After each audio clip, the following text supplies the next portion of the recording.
Toute la création t'adore.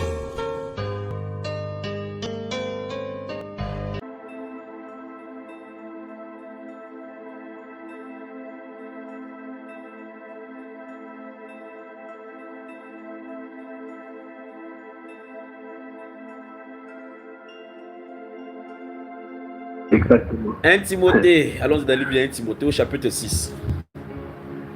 1 Timothée chapitre 6. 1 Timothée chapitre 6, verset... Lis-nous le verset 1 et 2, mes frères. Les versets 1 et 2. Verset 1 et 2. Que tous ceux qui sont sous le joug de la servitude regardent leur maître comme digne de tout honneur, afin que le nom de Dieu et la doctrine ne soient pas blasphémés. Très bien. Amen. On va commenter ici maintenant. On va commenter. Relis encore ça, mon frère, pour que je puisse commenter selon l'esprit. Que tous ceux qui sont sous le joug de la servitude regardent leur maître comme digne de tout honneur, afin que le nom de Dieu et la doctrine ne soient pas blasphémés. Très bien. Donc, d'après ce qui est écrit là-bas, il faut qu'on comprenne bien. La Bible nous enseigne que si vous vous soumettez à quelqu'un pour qu'il soit ton maître, tu es sous le joug. Joug, ça veut dire quoi? Tu es obligé de travailler. C'est un travail obligatoire. On est d'accord? C'est ça. Au lieu que la saine doctrine, au lieu que, d'après la pensée de la bergerie, si ces gens avaient été dans la bergerie, on devait plutôt leur dire de quitter le travail là, qui sont sous le joug. Pas vrai, frère? C'est ça. Mais le Saint-Esprit dit que ceux-là qui sont sous des maîtres regardent leur maître comme digne de tout honneur. C'est ça. Amen. Donc, lorsqu'on rencontre soumis quelque part dans le travail, on ne demande pas de quitter, on demande d'ajuster sa façon de travailler là-bas pour honorer le Seigneur. En fait, le verset 2, lisons le verset 2. Qu'est-ce que ça dit le verset 2? Verset 2. Oui. Et que ceux qui ont des fidèles pour maître ne les méprisent pas, sous prétexte qu'ils sont frères, mais qu'ils les servent d'autant mieux que ce sont des fidèles et des bien-aimés qui s'attachent à leur faire du bien. Et il dit que je fasse quoi? Enseigne ces choses. Et il dit que je fasse comment? Il dit, mais qu'ils les servent d'autant mieux que ce sont des fidèles et des bien-aimés qui s'attachent à leur faire du bien. Et il me dit de vous faire comment? Après ça? De vous faire enseigne ces choses et recommande-les. C'est ce que j'ai fait. C'est ce que je suis en train de faire là. Amen. Wow. À Dieu soit la gloire. Amen. Donc le verset 1 traite de la relation entre un croyant et un maître qui n'est pas croyant. C'est ce qu'il dit là-bas.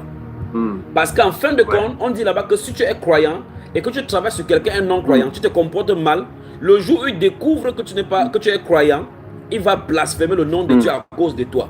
Donc même notre lieu de service est le lieu de glorifier le Seigneur. Amen. Wow. Et dans le deuxième volet, le verset 2, il nous explique que les fidèles, donc ça c'est un croyant qui travaille chez un croyant également. Donc les deux ont un même maître au ciel qui s'appelle Jésus. Il dit que si tu travailles chez quelqu'un qui est un croyant, qui est un disciple, il dit que ne les méprise pas sous prétexte en disant que oh, on est frères, comme nous sommes tous frères dans le corps. Tu dois faire attention, tu dois travailler mieux. Donc un croyant qui travaille chez un croyant doit davantage travailler parce qu'en fin de compte, il est chez le Seigneur. Et la Bible déclare qu'il doit s'attacher à il doit le servir d'autant mieux. On n'a pas dit là-bas que si tu travailles chez un croyant, tu les quittes pour aller servir le Seigneur, sinon tu n'auras pas le temps de servir. Pourquoi? Parce que le service chez le croyant, le travail chez le croyant est le travail du Seigneur. Le travail du Seigneur, servir Dieu ne consiste pas seulement à lire la Bible, prier, non. Non, ça c'est la vie quotidienne. Dans cette terre, sous le soleil, on doit travailler pour survivre et vivre. Amen. Et la manière de travailler importe. Ici, c'est la manière de travailler qui importe. Vous êtes croyant. vous croyez au Seigneur jusque vous travaillez chez quelqu'un qui n'est pas du Seigneur, on va voir cela dans le développement tout à l'heure. Vous travaillez chez quelqu'un qui n'est pas croyant, alors il peut vous mener la vie dure. La Bible ne nous demande pas de quitter là-bas. La Bible déclare qu'on les serve dans la crainte pour empêcher que le nom du Seigneur soit blasphémé. Amen. Maintenant, le verset 2 dit maintenant plutôt que si vous travaillez maintenant et que parce que c'est les deux cas qu'on a traité ici. Vous êtes croyant, vous êtes sous un maître qui n'est pas croyant. Ça c'est le premier volet, le premier verset. Le deuxième volet dit maintenant, vous êtes croyant, vous êtes sous un maître qui est croyant. Comme par exemple maintenant, toi frère, tu es croyant, tu es en train d'ouvrir ton entreprise. Un frère va venir travailler sous toi. Il ne faudrait pas que maintenant, comme ton entreprise, on dit que c'est à 7 heures qu'on se lève et que les gens doivent justifier leur absence. Quelqu'un dit que, ok, comme je suis croyant, le frère Franck, il est notre enseignant, même s'il ne vient pas, il va comprendre que j'étais au jeûne et à la prière. Il faut le traiter de toute la rigueur pour qu'il comprenne que la rigueur dans ton travail, ton service et ton travail, c'est pour le Seigneur. S'il doit prendre le temps de jeûne pour aller jeûner, on doit calculer sur la somme d'argent pour que ça influence sur sa somme, pour qu'on le paie exactement comme on faisait pour un mondain. Pour qu'il comprenne que la discipline spirituelle veut qu'il travaille mieux là-bas par rapport au Seigneur. Amen. Tu as compris ça, frère? Amen. Il dit et que ceux qui ont des fidèles pour maître ne les méprisent pas sous prétexte. Tu as vu cela? Qui sont des frères, mais qui les servent d'autant mieux. Les gens comme ça, vous les mettez en votre service. Vous entendez qu'il n'est même pas venu au bureau aujourd'hui, ou bien il est venu en retard, il vient. Mais pourtant, cette personne-ci, s'il travaille chez les mondains, si on dit c'est 7h, 6h50, ils seront déjà là-bas au bureau. C'est ça. Amen. Terrible. Alors, chapitre 3. Chapitre 3. De Colossiens. De Colossiens. De Colossiens. Oui. Ok. Chapitre 3 Chapitre 3 Colossiens. Verset 22 à 25. Verset 22 à 25. Ok. Serviteurs, obéissez en toutes choses à vos maîtres selon la chair. Oui. Non pas seulement sous leurs yeux, mais pour plaire aux hommes. Non, comme pour plaire aux hommes. Comme pour plaire aux hommes. Voilà, non seulement sous leurs yeux, comme pour plaire aux hommes, mais avec simplicité de cœur, dans la crainte du Seigneur. Oui. Verset 23. Tout ce que vous faites, faites-le de bon cœur, comme pour le Seigneur et non pour des hommes. Oui. Verset 24. Sachez que vous recevrez du Seigneur l'héritage pour récompense. Oui. Servez Christ le Seigneur. Verset 25. Oui. Car celui qui agit injustement recevra selon son injustice. Et il n'y a point d'acception de personne. Je crois que ça devait être un peu plus clair, n'est-ce pas? Ça doit être un peu plus clair, n'est-ce pas, mon frère? Ouais. Oui, c'est clair là. Allons, passons directement au chapitre 4, le premier verset seulement. Chapitre 4, premier verset. Dit ceci, maître, accordez à vos serviteurs ce qui est juste et équitable, sachant que vous aussi, vous avez un maître dans le ciel. Donc, où est que le Seigneur réglait tout dans la sainte doctrine. Et si on parle de maître ici, pour qu'ils puissent écouter l'instruction, on suppose que ça veut dire clairement ici, c'est maître qui craint le Seigneur. Tu n'iras pas leur donner ces recommandations aux maîtres qui sont mondains. Pour la recommandation pour les maîtres qui sont mondains, on doit les prêcher avec Jacques chapitre 5, verset 1 à 11, où on dit que les gens qui ont œuvré dans vos champs ont œuvré, vous n'avez pas donné le salaire. Parce qu'il y a des gens où travaillent chez lui, il n'a pas de salaire. Il préfère aller donner 500 000 francs au commissariat pour payer le commissaire pour qu'on t'enferme si tu réclames tes 50 000. Pour se faire voir, pour montrer qu'il a la puissance. La Bible déclare que la rouille va finir par dévorer et le maître des cieux va se lever en jugement contre eux. Donc ici, quand il parle de ces maîtres-ci, naturellement, il a de parler aux maîtres qui sont des croyants. On est d'accord? Amen. Retrouvons-le dans Éphésiens chapitre 6, verset 5 à 9. Lisons cela. Et c'est par là que nous allons sortir pour conclure dans le livre de la Sainte Doctrine aujourd'hui. Éphésiens chapitre 6, le verset 5 à 9. Verset 5 à 9. 5 à 9, 5 à 9. 5, ok. Oui. 5 à 9. Oui. Serviteurs, obéissez à vos maîtres selon la chair, avec crainte et tremblement, dans la simplicité de votre cœur, comme à Christ. Verset 6.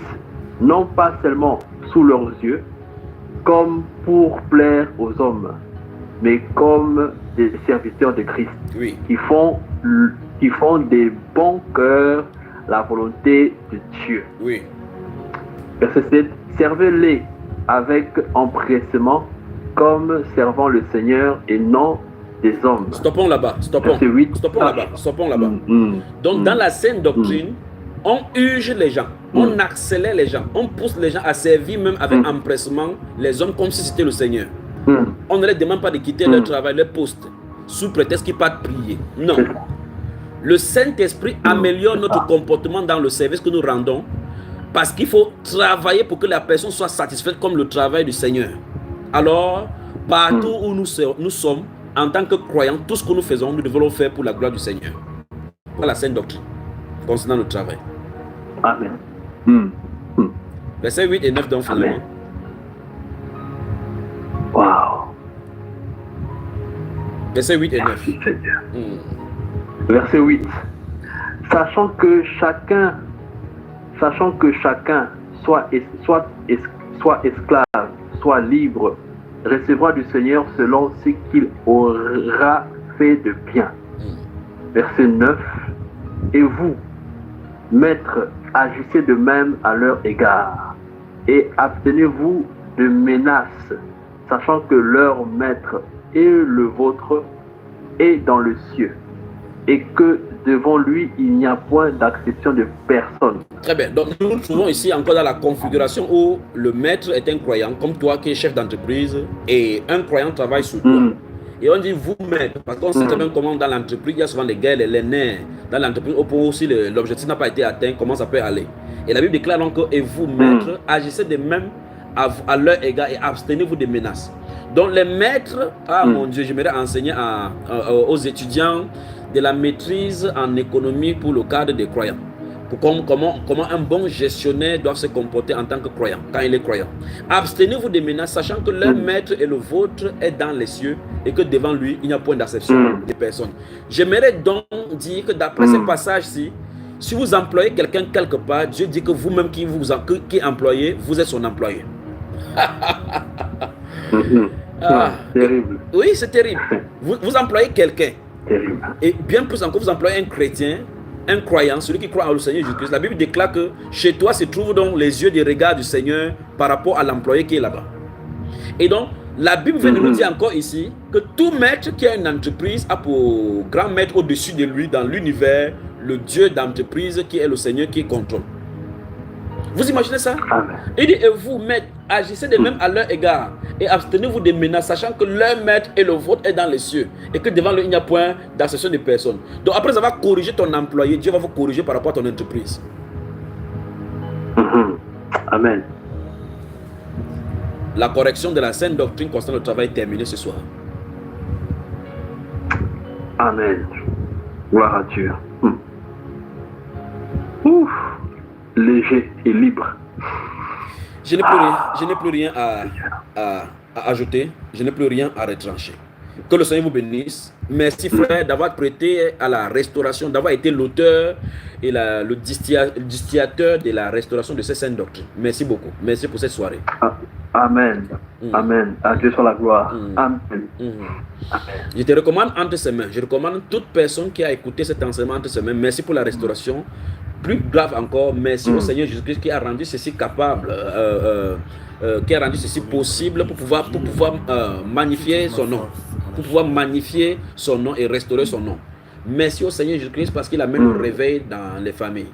Alors mon frère, dis-nous maintenant, résume tout ce que nous avons vu ce soir. Résume tout ce que nous avons vu ce soir.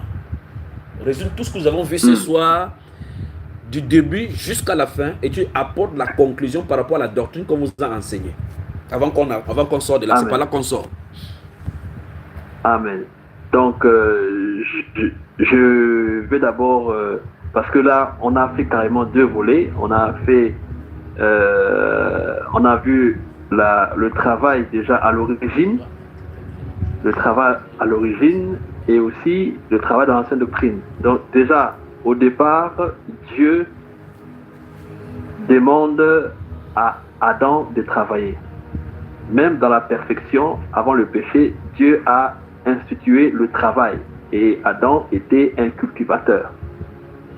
Et lorsque le péché est arrivé, Dieu a maudit la subsistance, la terre, la subsistance d'Adam, mais Dieu n'a pas maudit Adam en fait. Dieu a maudit la subsistance d'Adam. Ce qui fait que le travail qui était facile, qui n'était pas pénible avant le péché, est devenu pénible et difficile pendant le péché. Et ça a amené la vanité dans tout ce qui est des biens de ce monde.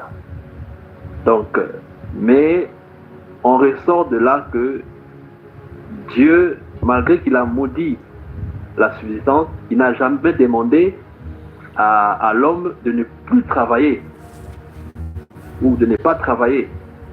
Mais par contre, il a prévenu que maintenant, le travail que tu vas faire va être pénible et ce que tu vas récolter, tu vas les récolter avec peine et cela va t'amener des ronces, tu auras des problèmes.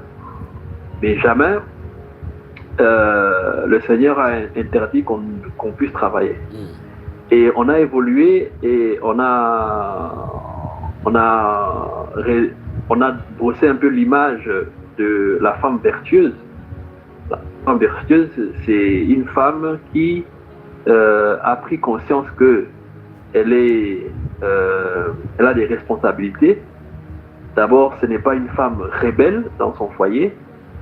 Elle sait faire la part des choses. Elle sait travailler et être une mère, une femme au foyer, une femme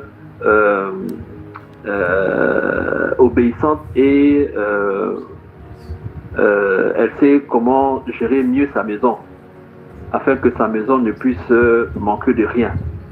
Et son comportement, non seulement à l'intérieur de son foyer et à l'extérieur, fait que son mari est loué, son mari est apprécié. Voilà, donc après cela, on a un peu brossé aussi l'image de tous ceux qui ont peur de pouvoir s'engager dans l'entrepreneuriat parce que ils mettent en avant les défis qui sont devant eux et ils s'appuient sur ça pour justifier le fait qu'ils ne peuvent pas entreprendre parce qu'il y a des difficultés dehors, il y a des obstacles. Mais on a compris que le Seigneur permet que ces obstacles-là soient là pour nous pousser à pouvoir aussi ajuster notre projet afin de pouvoir mieux l'orienter dans le sens où Dieu veut. Et après, on a vu un peu dans le livre de Proverbes pas mal de versets pour appuyer cette image de la personne qui ne veut pas travailler. Voilà, on a un peu brossé cette image-là. Après, maintenant, on est passé à ce que dit la Sainte Doctrine par rapport au travail. Et on a compris par la bouche de l'apôtre Paul que lui-même, il a pris le soin durant tout son apostolat, il a pris le soin de ne jamais être à charge d'un frère ou d'une sœur. Et qu'il a fait comprendre que ses mains, lui, ont apporté la subsistance dont il avait besoin pour vivre. Et après, il a encore donné des conseils à tous les personnes qui travaillent dans les entreprises des païens, des gens qui ne connaissent pas le Seigneur, comment ils doivent se tenir Et quand bien même le patron il est compliqué, il est difficile, Paul n'a jamais demandé aux chrétiens de quitter cette entreprise parce que le patron il est compliqué. Et pourtant, il demande à ce que le chrétien puisse avoir un comportement qui fera en sorte que la saine doctrine ne soit pas, en fait, la parole de Dieu, la saine doctrine ne soit pas dénigrée ou méprisée. Donc, il a aussi invité aussi les maîtres qui sont chrétiens et qui emploient les chrétiens de prendre conscience que non seulement les employés qu'ils emploient ont un maître, et ce même maître-là est aussi leur maître. Et devant Dieu, il n'y a pas d'acception de personne. Alors, Paul aussi invite, il fait comprendre que quand bien même tu travailles dans l'entreprise d'un frère dans le Seigneur, cela ne te donne pas le droit de te comporter vraiment d'une manière non professionnelle, parce que tu te dis que c'est mon frère dans la foi, donc je peux faire ce que je veux, il va comprendre, je peux venir en retard, il va comprendre. Paul nous invite la personne à pouvoir respecter le travail qu'on lui confie et à pouvoir aussi respecter son patron. Voilà un peu en résumé, en quelques mots, ce que je peux dire en résumé de tout ce qu'on a eu sans entrer dans les détails. Très bien. Ce qu'on a eu à brosser ici. Merci serviteur de Dieu vivant. Est-ce que dans un endroit là-bas, Dieu a demandé que quelqu'un ne travaille pas? Non. Est-ce que Dieu a demandé que... On a parcouru l'Ancien Testament, le Nouveau, on a vu rien de tel, rien du tout. Très bien. Rien du tout. Et donc d'où viendrait une révélation disant que Dieu veut qu'on reste comme ça pour se constater, rester dans une maison enfermée pour prier jour et nuit pendant 4 ans? Ouais. L'objectif de cette révélation est de dominer, d'avoir l'ascendant sur les personnes qui n'ont plus de ressources et qui dépendent de la personne centrale. Et quand c'est ainsi, la personne centrale peut avoir de l'influence sur tout le groupe. C'est terrible. En usant des menaces. Voilà. C'est ça l'objectif. C'est ça l'objectif. La Bible déclare dans le livre de Jacques chapitre 1 à partir du verset 22, mettez en pratique la parole et ne vous bornez pas à l'écouter en vous trompant vous-même par des faux raisonnements. Car si quelqu'un écoute la parole et ne la met pas en pratique, il est semblable à un homme qui regarde dans un miroir son visage naturel et qui, après s'être regardé, s'en va et oublie aussitôt tel qu'il était. Mais celui qui aura plongé les regards dans la loi parfaite, la loi de la liberté, et qui aura persévéré, n'étant pas un auditeur oublieux, mais se mettant à l'œuvre, celui-là sera heureux dans son activité. Le Seigneur Jésus-Christ dit clairement que dans la loi parfaite, notre relation avec la parole de Dieu, notre comportement, notre désir, notre plaisir de la parole de Dieu fera révéler en nous les choses qu'il a mis en nous dans sa prédestination. Et la Bible nous dit clairement qu'au temps de la venue du Seigneur Jésus-Christ, dans Matthieu chapitre 24, la Bible déclare à partir du verset 37 que ce qui arriva du temps de Noé arrivera de même à l'avènement du Fils de l'homme. Car dans les jours qui précédaient le déluge, les hommes mangeaient, buvaient, se mariaient leurs enfants jusqu'au jour où Noé entrait dans l'âge. Et ils ne se doutaient de rien jusqu'à ce que le déluge vint et les emporta tous. Il en sera de même à l'avènement du Fils de l'homme. Le Seigneur Jésus-Christ montre clairement qu'à son avènement et à l'enlèvement, des choses vont se passer. Alors il dit au verset 40, alors des deux hommes qui seront dans un champ, l'un sera pris et l'autre laissé. Donc le Seigneur Jésus-Christ nous dit que la personne qui va prendre même pourra même se retrouver dans un champ en train de travailler. Au verset 40 du chapitre 24 de Matthieu. Et il dit, deux femmes qui moudront à la meule, l'une sera prise et l'autre laissée. Donc pendant qu'on prendra le mari de l'une à la maison en train de travailler dans le champ, on prendra la femme de l'autre côté de la mine. Et il dit, veillez donc puisque vous ne savez pas quel jour Notre Seigneur viendra. Par conséquent, le travail ne peut jamais empêcher à servir le Seigneur si nous servons le Seigneur dans la stricte limite qu'il a donnée pour la parole. Du moins, que chacun tire instruction de ces choses. La doctrine, la saine doctrine concernant le travail a été restaurée ce soir par la grâce du Seigneur. Je vous recommande donc sous sa main puissante avec cette musique parce qu'il est le berger et comme il est le berger, nous sommes son troupeau, il continue de travailler dans son troupeau. Le Seigneur Jésus-Christ est le berger, le grand travailleur du troupeau qu'est son entreprise. Que le Seigneur vous bénisse. Que le Seigneur bénisse ta maison, frère Franck.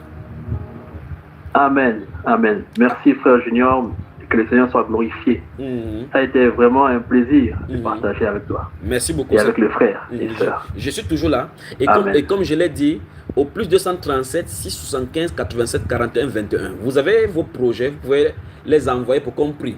Vous avez mis sur pied vos projets et que ça vous dérange, vous pouvez envoyer les détails dans ce numéro. Je prierai pour vous et si le Seigneur me donne une direction, je vous donnerai la direction. Nous prierons pour vous. Les projets marcheront. Ça va sauf que marcher parce que le Saint-Esprit a parlé. Que le Seigneur vous bénisse. Excellente soirée, mon frère. Amen. Excellente nuit. Retrouvons-nous mardi à partir de 20h. Mardi à partir de 20h pour pouvoir marcher encore dans la prochaine doctrine. Mardi à partir de 20h, heure de Douala au Cameroun et 21h, heure de Paris. Que le Seigneur vous bénisse. Que le Seigneur vous bénisse. Excellente soirée, mon frère. Amen. Shalom. Shalom. Excellente soirée à toi aussi. Amen. Amen. Tu es le fidèle compagnon qui le rassure dans le parcours. Et c'est l'éclat de ta beauté qui éclaire le chemin de ma vie. Et comme une brebis fragile, je trouve ma force dans la chaleur de tes bras de bon berger. Alléluia. Tu es pour nous un bon berger. En toi nous pouvons toujours espérer. La lumière que nos cœurs contemplent. Le bon berger qui marche devant son peuple. Quand tu es là, tu maîtrises les flots de la mer et la barque ne peut chavirer.